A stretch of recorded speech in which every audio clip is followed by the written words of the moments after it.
So in other words, you may be bored, see? And you're feeling sort of empty and at a loose end, and you think, well, I don't know, let's go and commit adultery. It might liven things up, see? And that would be what they call in Zen, raising waves when no wind is blowing. It would be quite a different matter if, in a perfectly spontaneous and natural way,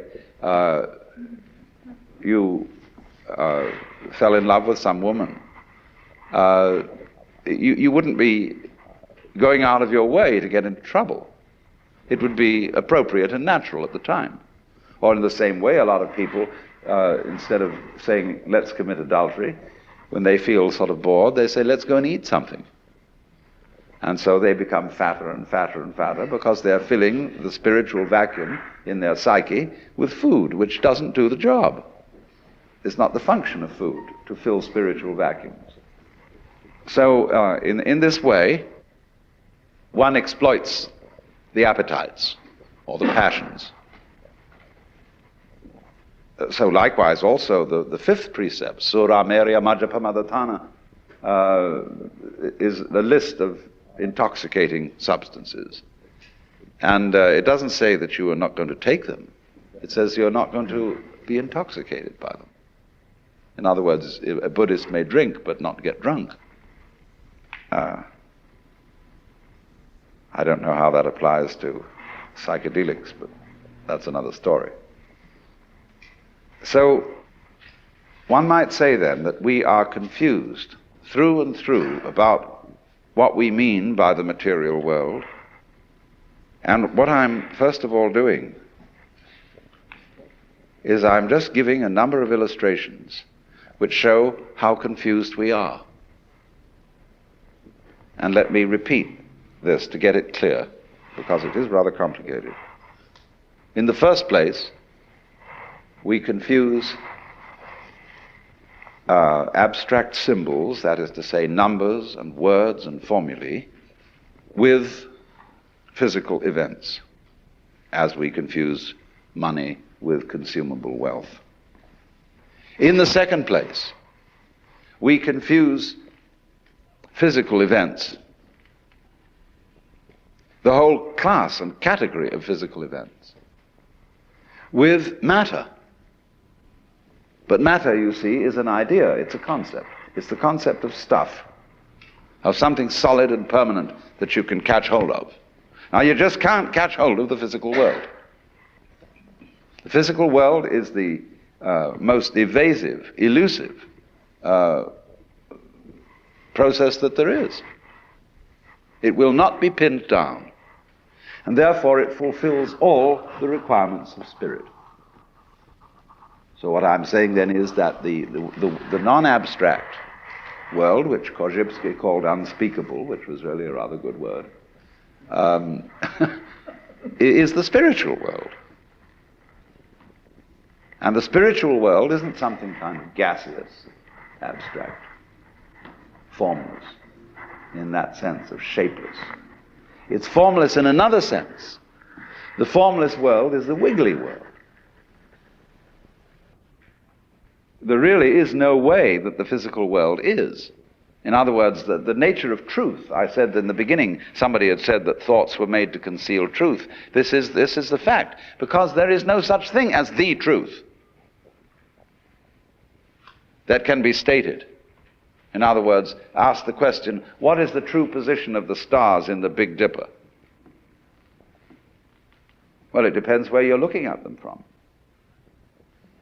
And there is no absolute position. So in the same way, accountants, a good accountant will tell you that any balance sheet is simply a matter of opinion.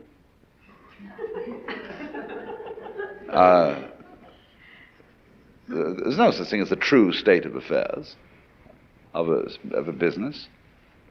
But we're all hooked on the idea that there is, you see, an external objective world which is a certain way. And that it really is that way. History, for example, is a matter of opinion. History is an art, not a science. It's something constructed, which is accepted as a more or less satisfactory explanation of events, which, as a matter of fact, don't have an explanation at all. Most of what happens in history is completely irrational. But people always have to feel that they've got to find a meaning. For example, you get sick, and you've lived a very good life, and you've been helpful to other people and done all sorts of nice things. Then you get cancer. And you say to the clergyman, why did this have to happen to me? And you're looking for an explanation, and there isn't one. It just happened that way. But people feel if they can't find an explanation, they feel very, very insecure. Why? Because they haven't been able to straighten things out. The world is not that way. So the truth, in other words, what is going on, is, of course, a lot of wiggles. But the way it is always in relation to the way you are. In other words, however hard I hit a skinless drum, it will make no noise. Because noise is a relationship between a fist and a skin. So in exactly the same way, light is a relationship between electrical energy and eyeballs.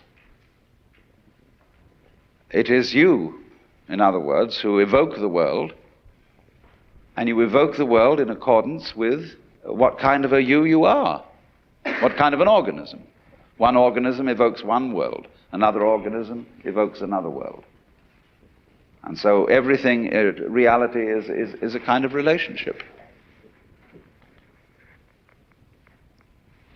So once one gets rid of the idea of the truth as some way the world is in a fixed sense, say it is that way, see?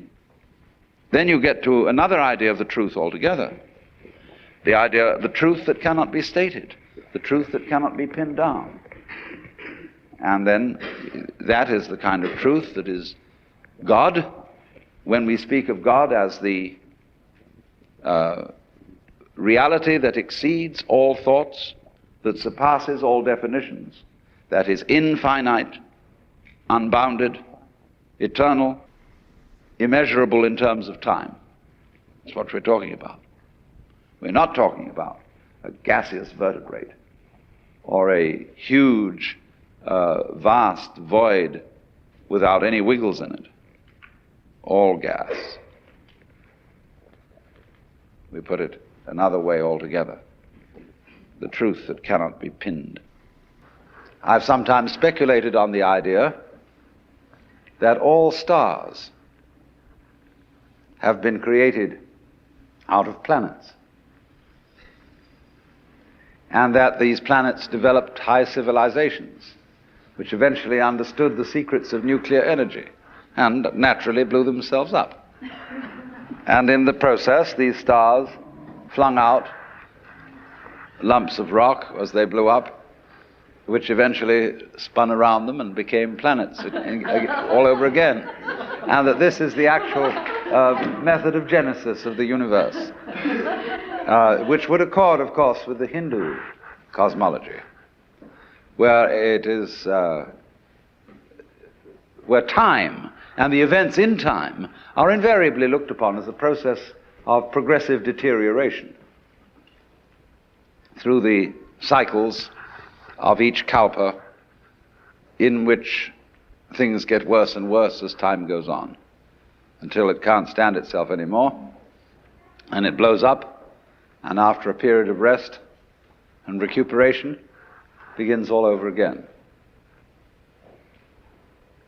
Why do we somehow have a distaste for a theory of time which runs in that direction?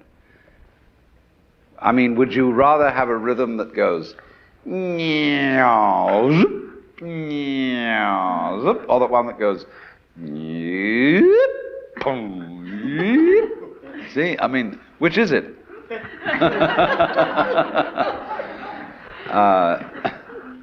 Or do you want one that's going up always? You see, always getting better. You can't even imagine such a state of affairs, because you know it's relative.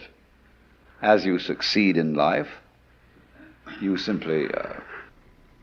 Well, there was a communist, a Russian philosopher who accused the communists in their various 5-year plans and progressive notions, wherein people were always preparing for tomorrow, of converting all human beings into caryatids. Now, you know, a caryatid is a pillar shaped in a human form which supports a roof. And he said, you are turning all men into caryatids to support a stage upon which others will dance.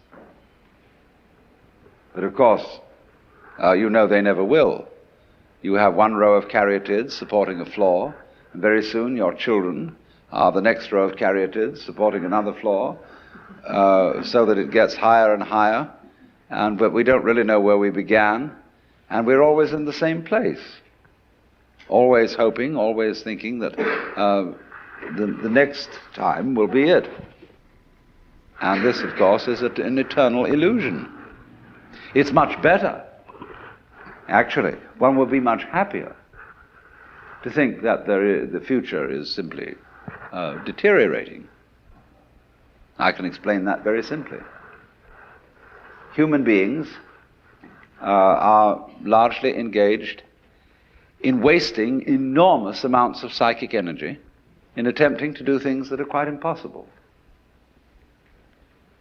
You know, as the proverb says, you can't lift yourself up by your own bootstraps.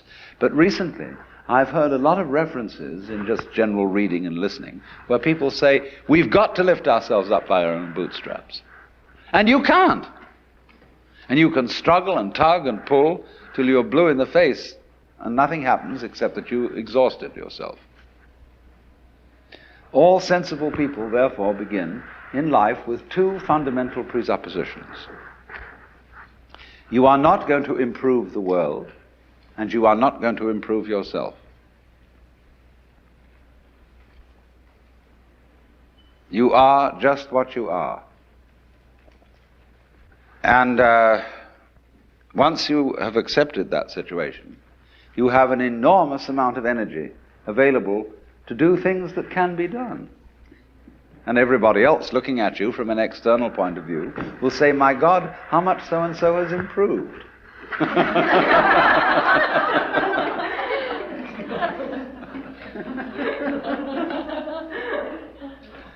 But I know, I mean, hundreds of my friends are at work on enterprises to improve themselves by one religion or another, one therapy or another, this system, that system, and I'm desperately trying to free people from this. And I suppose that makes me a messiah of some kind. But the thing is that you can't do it. For one very simple reason, which I think most of you are by now familiar with, is that the part of you which is supposed to improve you is exactly the same as that part of you which needs to be improved.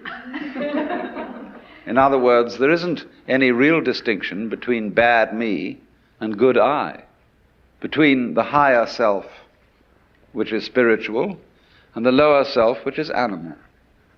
It's all of a piece. You are this organism, this integrated, fascinating energy pattern. And as Archimedes said, give me a fulcrum and I will move the earth, but there isn't one. It's like, betting on the future of the human race.